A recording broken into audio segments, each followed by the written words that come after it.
In this video, you'll see how Amazon CloudWatch anomaly detection applies machine learning algorithms to help you continuously analyze system and application metrics, determine a normal baseline, and surface anomalies with minimal user intervention. You can use anomaly detection to isolate and troubleshoot unexpected changes in your metric behavior. In our example, we're going to use anomaly detection to monitor a performance metric on an Elastic Compute Cloud or EC2 instance. Before we do that, let's ensure data from the desired instance is being collected. To get started, from the AWS Management Console, navigate to the EC2 dashboard to view the running instances. As you can see, we have 3 Amazon EC2 Windows instances running, and detailed monitoring is enabled. Detailed monitoring displays monitoring graphs with a 1-minute period for the instance for an additional cost. To illustrate how anomaly detection works, we're going to create a baseline of CPU utilization for one of these instances, and then generate an anomaly by increasing the workload on the instance so that its CPU utilization is increased above its normal range. To create the baseline, we'll need to find the instance's CPU utilization metric. We can do this by simply selecting the Monitoring tab on the bottom half of the screen. However, we will use this example as an opportunity to show you how to search for metrics in Amazon CloudWatch. To start, let's copy the instance ID and then navigate to the CloudWatch Metrics page. Select the EC2 metric namespace. Then, select the Per Instance Metrics dimension. Now let's paste in the instance ID to search for metrics associated with the instance with our instance ID. Now that we have filtered the metrics for our specific EC2 instance, we can find the CPU utilization metric we are looking for. Let's select it and then switch to the Graphed Metrics tab to see a visualization of the instance's CPU utilization. In this case, detailed monitoring has already been enabled on the instance, so we can switch to a time period of 1 minute to get a more granular view of CPU utilization. When you enable anomaly detection for a metric, CloudWatch continuously applies machine learning algorithms to the metric's data to create a model of the metric's expected values. Let's click the icon to enable it now. Once you have enabled anomaly detection, you will immediately see a preview band that is generated using historical data points. This preview band represents the upper and lower limit of normal metric behavior.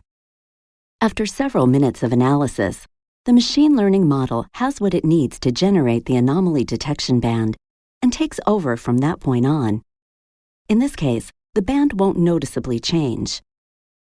You can specify a number of standard deviations that CloudWatch uses along with the model to determine the normal range of values for the metric, where a higher number of standard deviations produces a thicker band of normal values. Let's reduce the number of standard deviations the band encompasses from 2 to 0.2. When you narrow the band, you make anomaly detection more sensitive to changes in values. As many of the peaks in CPU utilization are outside the expected value range, we've probably narrowed the band too far. Let's widen the band a bit by changing the number of standard deviations to 0.7. That looks about right. Click Edit Model to see some additional changes you can make to the anomaly detection model. Here, you can exclude specific time ranges from the initial training model from which the expected values are derived, or specify time zones to account for daylight savings time if you need to. You can also delete the model if you want to remove anomaly detection from the metric. In this case, let's cancel the edit and return to the model.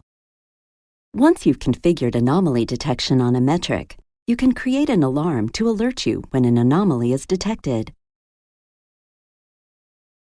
The first step is to specify the metric and conditions.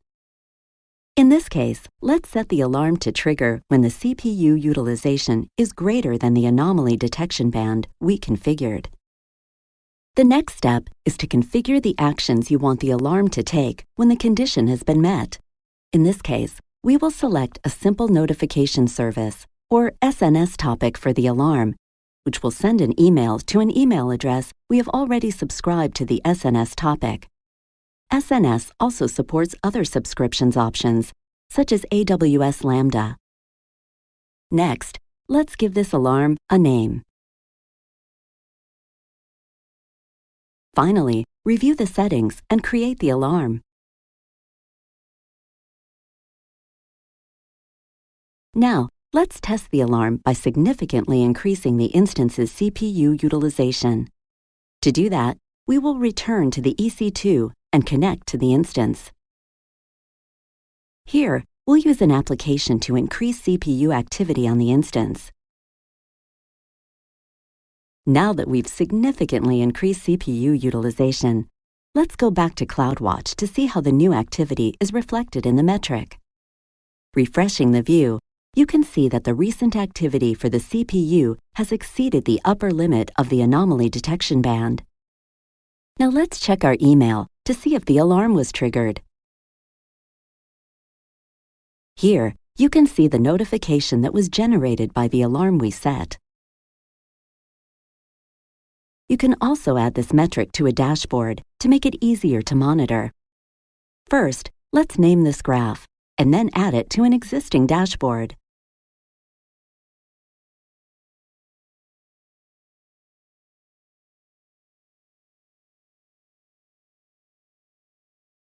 Now you can keep an eye on anomalies on a dashboard, where you can monitor other important operations information. You've just seen how Amazon CloudWatch anomaly detection applies machine learning algorithms to help you continuously analyze system and application metrics, determine a normal baseline, and surface anomalies with minimal user intervention. Thanks for watching. Now it's your turn to try.